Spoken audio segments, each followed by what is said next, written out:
उपस्थित धर्म प्रेमी श्रद्धावान जिज्ञासु भाइयों तथा सुशील बहनों, आज नवरात्रि का चौथा दिवस है।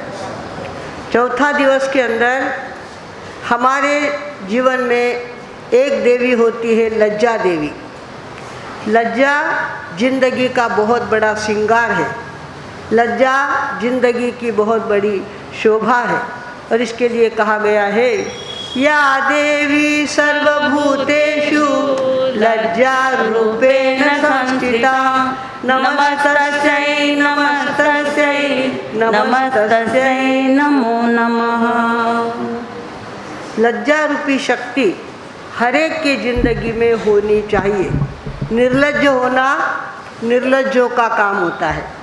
जो निर्लज्ज होते हैं वो निर्लज्ज ही रहते हैं और चाहे जैसी बात करने को उनको कोई शर्म नहीं आती। शराब पीने वाले होते हैं, सोचते नहीं है कि समाज में मेरी क्या इज्जत रहेगी, समाज मुझे किस दृष्टि से देखेगा, मैं क्या कर रहा हूँ आदि कुछ बातें ध्यान में न रखते हुए शराब पीना चालू कर देते हैं। सड़क पे गिर जाते हैं, गटर में गिर जाते हैं, घर की गालियाँ खाते हैं, समाज की नज़र से गिर जाते हैं और ऐसा जीवन उनका शराब पीने के कारण से हो जाता है। भगवानों, जो इज्जत वाले लोग होते हैं इज्जत के लिए चाहे सो करने को तैयार होते हैं, पर इज्जत गंवाते नहीं। हमारे संसारी पिताजी कहते थे बेटा जीवन में आओ तो इज्जत कमाओनी। क्या कहते थे? इज्जत कमाओनी। चाहे दीक्षा ले चाहे ब्याह करो, इज्जत कमाता ही चाहिए। इस तरह से हमारे पिताजी का हमेशा कहना था और वो कहते थे थान दीक्षा लेवनी तो मालताल खावना नहीं। बाल्यार घरे जाओ तो मालताल खाओ, मालताल खावना असल तो बाल्यार घरे जाओ, अंदर दीक्षा लेवनी असल तो थाने मालताल खावता नहीं आईला। इस तरह से उनकी सीख होती थी। भगवानों, इज्जत वाले इज्जत की सीख देते हैं और इज्जत जब जिंदगी में हमारे निर्माण हो जाती है, नमस्कार महामंत्र ये काम करता है। जो नवकार मंत्र की माला फेरता है उसके जीवन की अधोमुखी बुद्धि ऊर्ध्वमुखी हो जाती है। जो बुद्धि नीचे की ओर जाने वाली होती है, चाहे सो काम करने के लिए उसको सलाह देती है, वो कैसी होती है? नहीं, ये काम मेरा नहीं है, ऐसा काम मैं नहीं करूँगा, ऐसा हल्का काम मुझे नहीं करना। उस गली में नहीं जाना जहाँ लोग उंगली दिखाए। शराब की दुकान पे पास जाके भी बैठो, आप खाली शराब के दुकान के पास बैठो खाली और कुछ नहीं लो तो भी लोग क्या कहेंगे? मामा ना क्यों देखा दारू रा दुकान में उभो तो था दारू के दुकान के पास, पर लोग क्या कहेंगे? दारू रा दुकान में वो आदमी उभो तो दारू पीऊ तो असल जरे छुटे गयो, हो गया ना काम। तो इज्जत कमाने के लिए बहुत परहेज पालने पड़ते हैं और इज्जत हमारी ज़िंदगी की बहुत बड़ी शान होती है। भगवानों, नवकार मंत्र जपने से पहली बात ऐसी गलत कामों की इच्छा ही नहीं होती। नवकार मंत्र जपने वाले को गलत कामों की तरफ जाने की इच्छा ही नहीं होती। इच्छाओं का अभाव हो जाता है।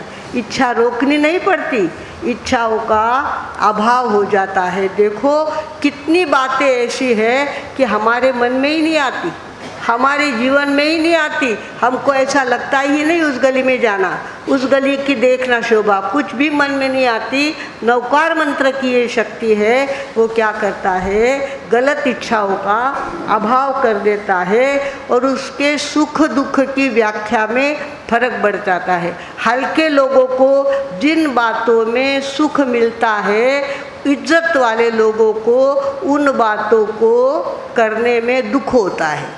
इज्जत वाले लोगों को वे बातें करने में दुख होता है और इज्जत के लिए चाहे सो करने को तैयार होते हैं। हमने देखा है गरीबों के घर के लड़के होते हैं और पैसे वाले लोग उनको कहते हैं थे माना घरे रहने आ जाओ, माना घर जवाई बन जाओ। तो क्या कहते हैं? माँ बाप भी कहते बेटा बिकीज नो नहीं, बिकना नहीं, चाहे हम लूखी रोटी खाएंगे, चाहे एक टाइम खाएंगे, पर लोगों के घर हम घर जवाई बन के रहेंगे नहीं। ऐसे कई किस्से हमने देखे हैं कि लोग मांगते हैं उनके बेटों को और कहते हैं सारा धन वो उपयोग करे और हमारे घर में रहे, तो माँ बाप कहते हैं नहीं, हम लूखी खाएंगे किंतु लोगों के घर में हमारा बेटा बेचेंगे नहीं। और जो घर जवाई बन जाते हैं, हम छोटे थे, हमारी काम वाली गीत गाती थी वो।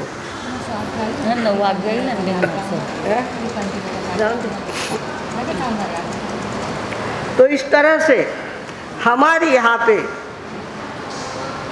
कुछ बातें प्रतिष्ठा, इज्जत के लिए, प्रतिष्ठा के लिए, कुछ भी हो, जैन समाज की अपनी एक इज्जत है, जैन समाज की अपनी एक प्रतिष्ठा है। और ख़ास करके हमारे नरेंद्र मोदी जी तो जैन धर्म की बहुत ज़्यादा कदर करते हैं। कहते जैनियों का त्याग, जैनियों के पचकान, जैनियों का रात्रि भोजन त्याग, जैनियों का शाकाहार अपने आप में बहुत ऊंची बात है। इस तरह से वो कहते हैं। हमारे श्रीपाल जी भी ऐसे ही थे। श्रीपाल जी के अंदर, श्रीपाल जी में नवकार मंत्र की शरण ली थी। नवकार मंत्र के कारण एक तो उनके क्या थे, गुरु धातुरवादी गुरु थे, और धातुरवादी गुरु होने के कारण से उनके अंदर के धातु गुरु की दृष्टि ने क्या कर दिए थे, ठीक कर दिए थे।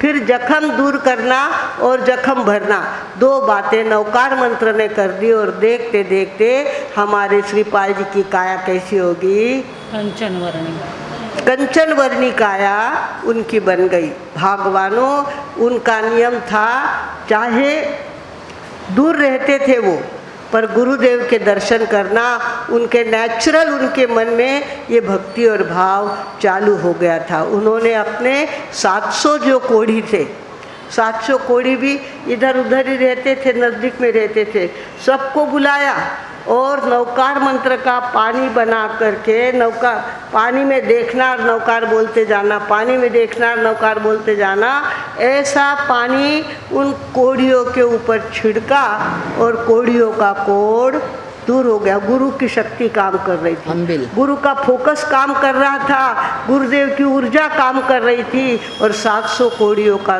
कोढ़ दूर हो गया। और फिर हमारे श्रीपाल जी दर्शन के लिए जाया करते थे। दर्शन के लिए जाते,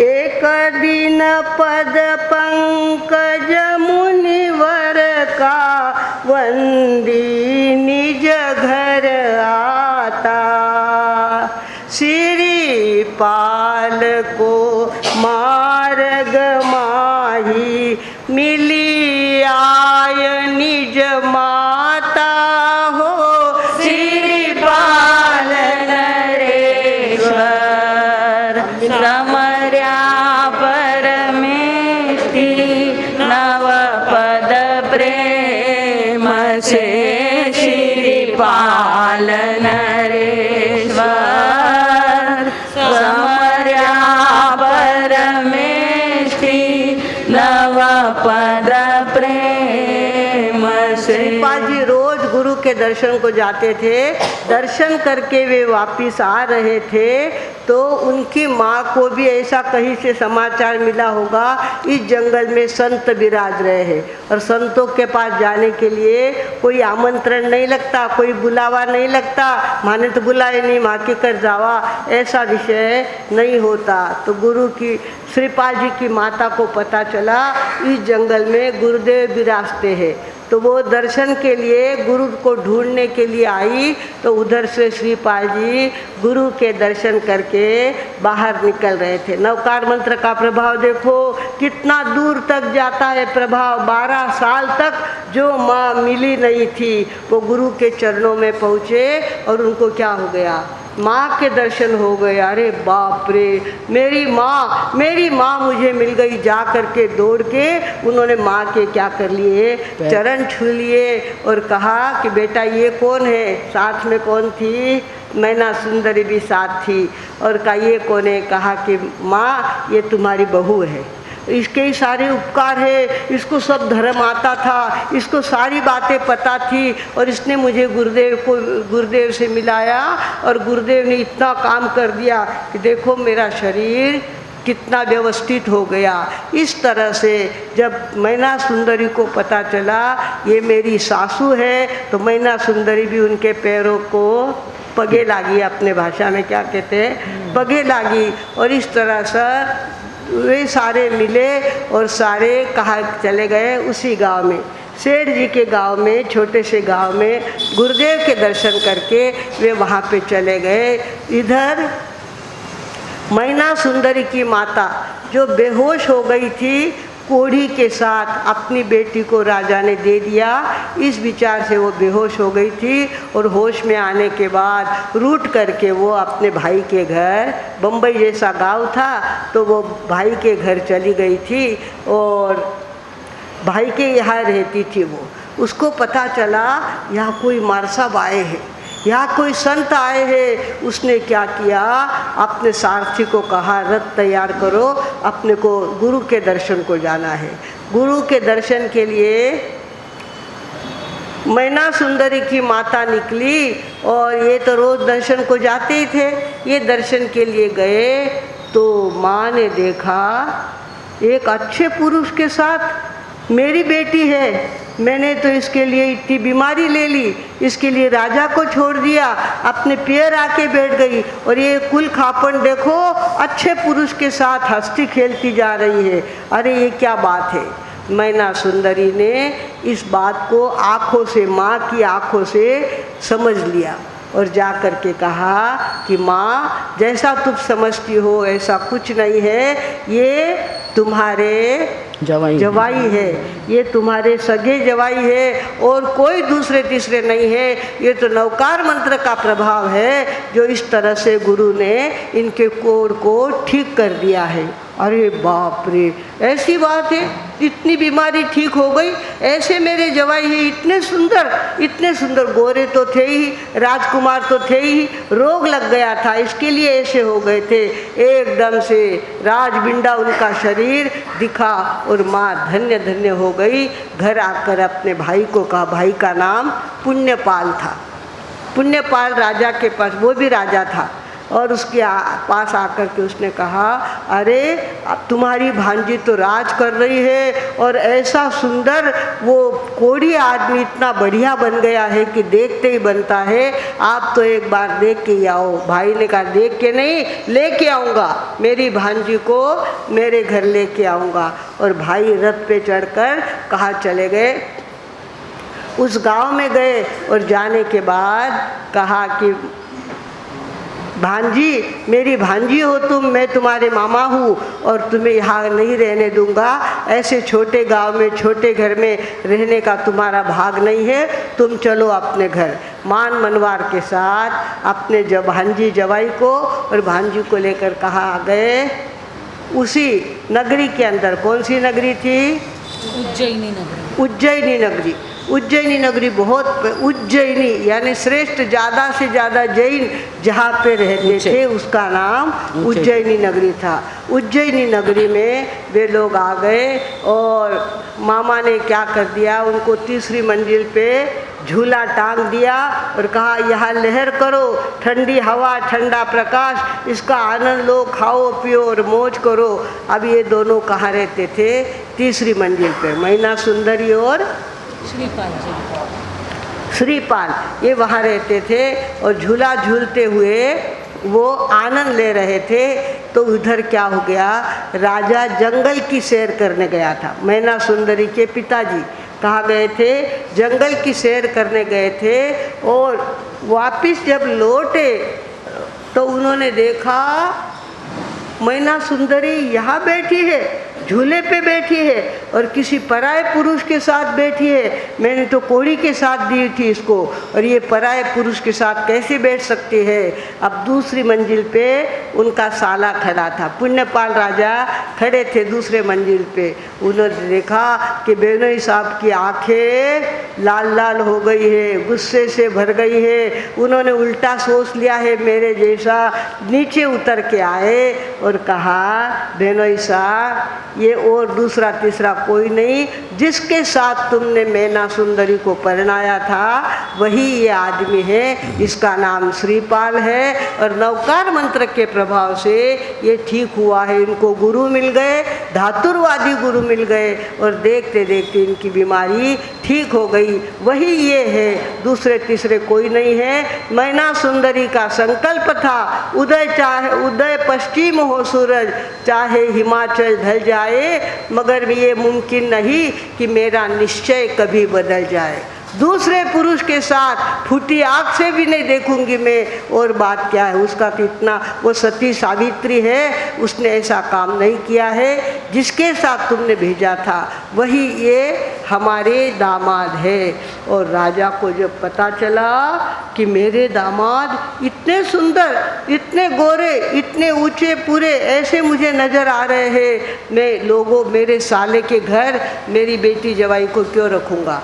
मैं तो क्या करूँगा, उनको अपने घर लेके आऊँगा। पूरे गांव में ढिंडोरा पिटवाया कि मेरी बेटी, मेरे जवाई को मैंने कुत्ते की मौत भेजा था साधु करने के बाद, पर अब मुझे अफसोस हो रहा है। उनको गुरु मिल गए, नवकार मंत्र मिल गए और वो एकदम अच्छे हो गए हैं। उन्हें लाने के लिए जाना है, आप सबको मेरे साथ चलना है। पूरे गांव के लोग लेने के लिए चले गए और धूमधाम के साथ बाजते गाजते श्रीपाल जी को कहाँ लेके आ गए? अपने पिता के घर राजवाड़े के अंदर लेके आ गए। राजवाड़े के अंदर वो रहते थे। श्रीपाल जी के लिए ससुर ने क्या कर दिया था, पूरा महल उनको दे दिया था, यहाँ रहो, आनंद से रहो और खूब आराम करो। इस तरह से उनको क्या कर दिया था, आराम की ज़िंदगी सौंप दी थी। अब श्रीपाल जी घर में बैठे बैठे कब तक बैठेंगे? आदमी को कुछ न कुछ तो चाहिए ना। उनके पास कुछ भी काम नहीं था। वो क्या करते थे, शाम को घूमने के लिए जाते थे और घूमते घूमते बगीचे में पहुंचते थे। बगीचे में पहुंचने के बाद पेड़ के नीचे पार के ऊपर बैठ करके ठंडी हवा खाते थे और वापस निकल के आते थे। एक बार क्या हो गया, माली की पोती थी, उसने अपने दादी को पूछा, दादी अपने बगीचे में कौन आते हैं, कितने सुंदर दिखने में है, कितने बढ़िया है, राजकुमार जैसे, ये राजा के कौन लगते हैं, कौन अपने बगीचे में रोज आता है? तो दादी ने कहा, बेटा ये तो राजा के जवाई है। कौन है? राजा के जवाई है। ये शब्द किसके कान पे पड़े? श्रीपाल जी के। श्रीपाल जी के कान पे बात आई कि राजा के जवाई, अरे बाप रे, मुझे ससुर जी के नाम से पहचाना जाता है। मेरा नाम गया, मेरे बाप का नाम गया, मेरे कुल का नाम गया, और किसके नाम से पहचाना जाता हूँ? ससुर जी के नाम से। धिक्कार है मुझे, ससुर जी के नाम से मेरी पहचान हो, ये ठीक बात नहीं है। उन्होंने क्या कहा, निज गुण जाने सो जग उत्तम, पिता नाम से मध्यम, अधम नाम मामा के नामे, ससुर नाम महाधम हो, श्रीपाल नरेश्वर समर्या परमेष्टि, नव पद प्रेम से, श्रीपाल नरेश्वर समर्या परमेष्टि, नव पद प्रेम से। मेरी पहचान क्या हो रही है? ससुर जी का जवाई, ससुर जी के नाम से मेरी पहचान होती है। धिक्कार है मेरे जीवन को, ऐसा जीवन मुझे नहीं चाहिए। घर आए तो उदास होके आए और सोचने लगे, ससुर जी के नाम से जब तक मेरी पहचान है तब तक मेरे जीवन में कोई सार है नहीं। हमारे यहाँ पर भी घर जवाई बनना, ससुर जी के नाम से अपना बड़प्पन हाँकना कोई बड़ी बात नहीं है। कुछ लोग होते हैं, अरे आमचे तो जाऊ दे, आमचे सासरे असेत, आमच्या सासऱ्यांजवळ एवढी जमीन आहे, एवढं त्यांच्या शेतात त्यांच्या शेतात ते तर तुझ्या घरी काय ते सांग ना. तर होता ये है कि अपने कमाई का पैसा जो इज्जत देता है, बस ससुर जी की कमाई का पैसा इज्जत देता नहीं है. इज्जत क्या करता है, गवाता है. छोटे हम थे तब हमारे घर की काम वाली थी गंगूबाई, उसके जवाई ने ये गीत गाया था. भली केली होती पुण्याई, कसा झालो मी घर जावाई. भली केली होती पुण्याई, कसा झालो मी घर जावाई. बायकोची घाली तो वेणी, सासूची धूतो धुणी. सांभाळी तो छोटी मेहुणी, कसा झालो मी घर जावाई. भली गेली होती पुण्याई, कसा झालो मी घर जावाई. माझ्या जेवणाचा तो थाट, भाकरीचे तुकडे 60, भाताचा पत्ता मुळी नाही, कसा झालो मी घर जावाई. भली केली होती पुण्याई, कसा झालो मी घर जावाई.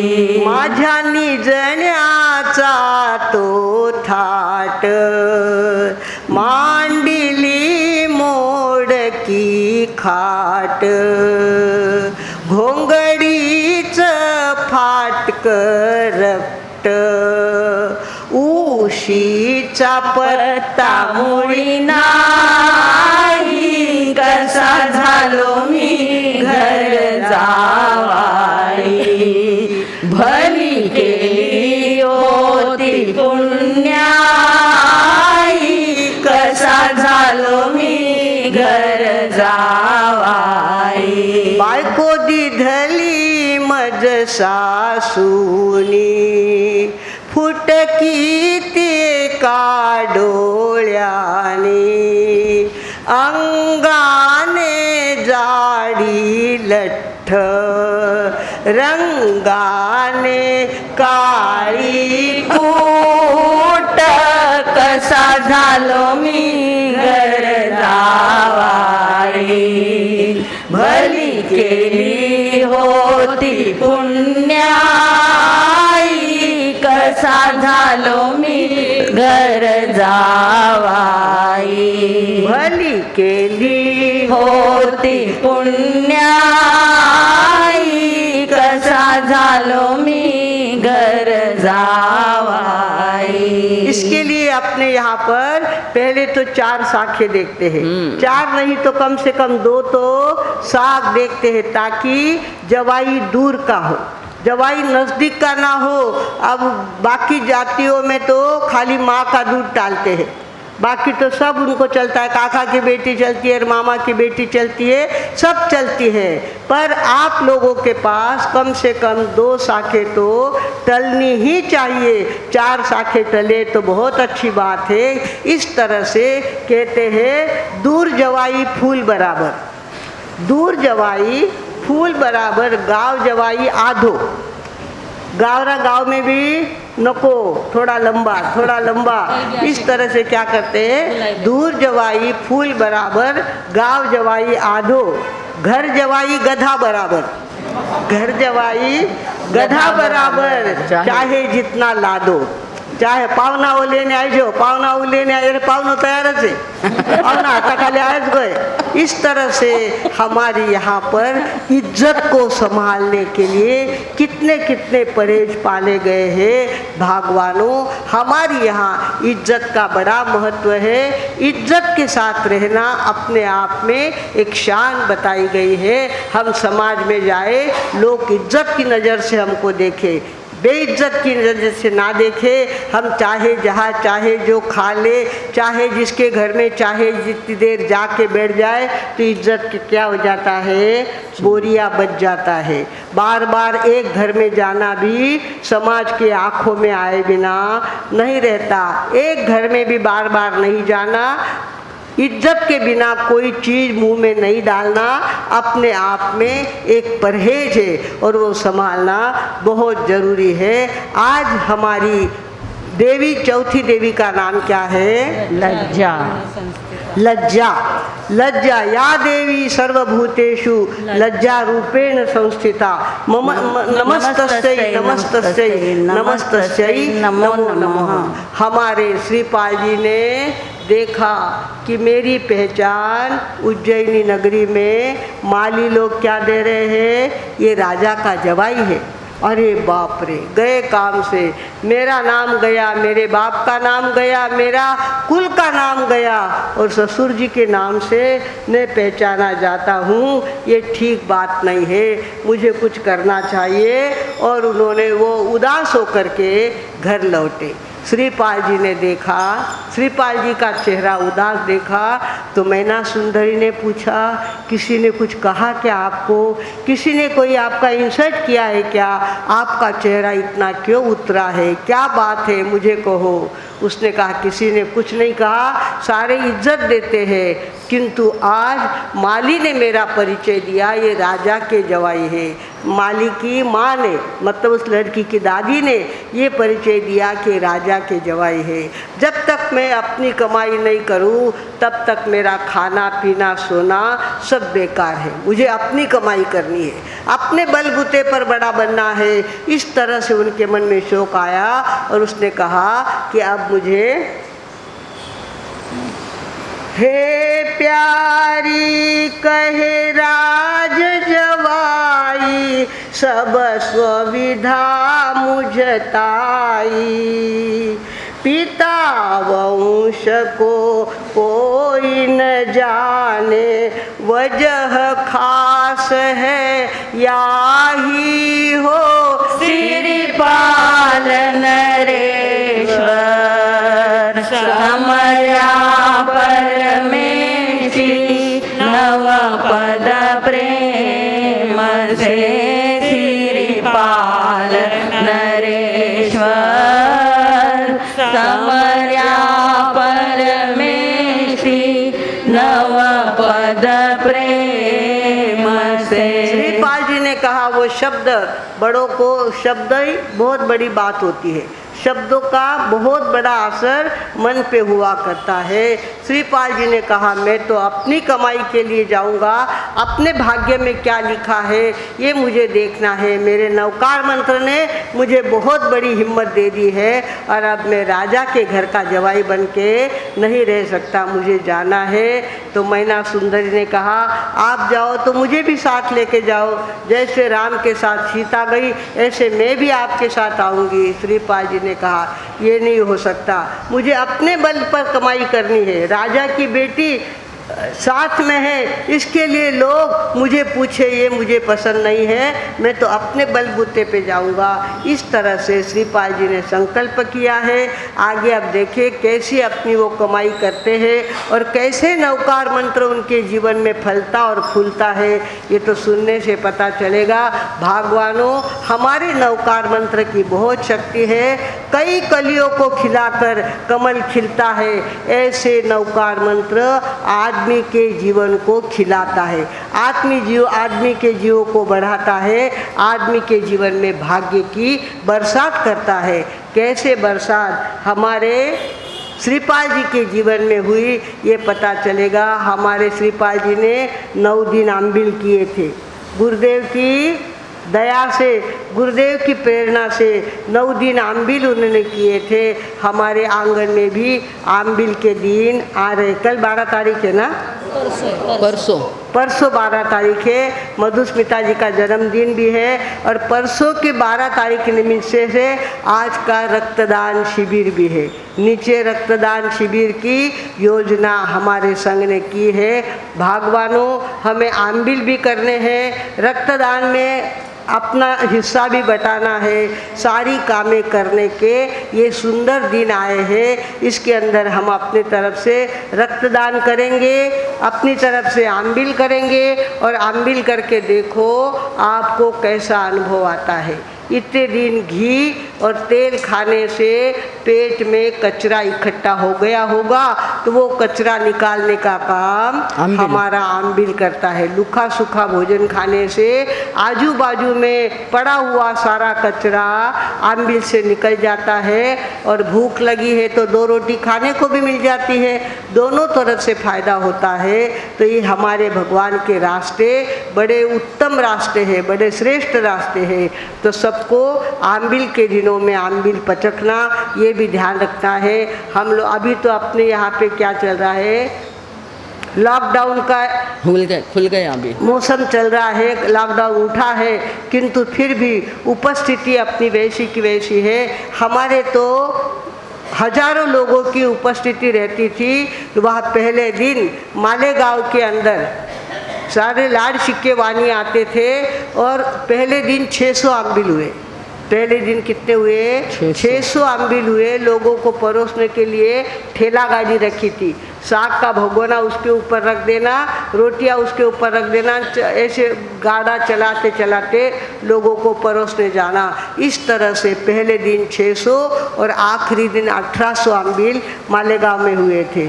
ऐसे धर्म की प्रभावना करते हैं तो होता है और बाकी लोगों के मन में भी नवकार मंत्र के प्रति श्रद्धा जमती है, धर्म के प्रति श्रद्धा जमती है और उसका अनुभव उनको आता है। हमारे फोटोग्राफर देखो ना, तेला कर लिया उन्होंने, 3 दिन का तेला कर लिया और सुनते इतने एक चित्त से सुनते हैं कि पूछो मत। अब भले ही वो जैन नहीं है पर उनको इतना ज़्यादा ये सारी बातें अच्छी लगती है और उसका वे अनुसरण भी करते हैं।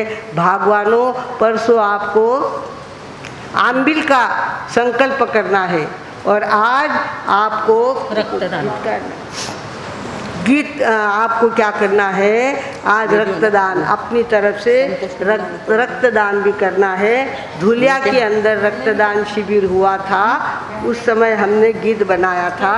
हाँ, है मिलाव हमें वरदान स्वरूप निज खून बनाने का शुभ स्थान है। मिला हमें वरदान स्वरूप निज खून बनाने का शुभ स्थान। बीमार अतिशय जो होते वो मांगे हमसे खून का दान।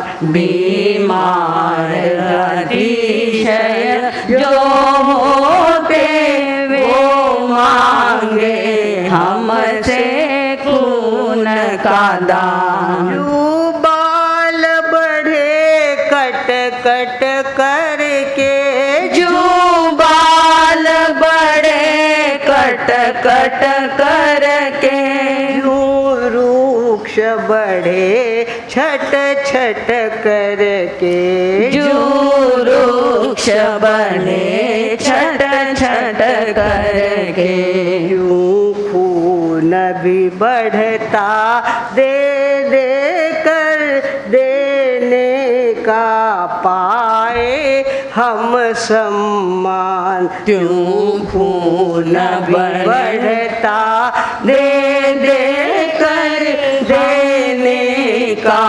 पाए हम सम्मान। है मिला हमें वरदान स्वरूप निज खून बनाने का शुभ स्थान। देने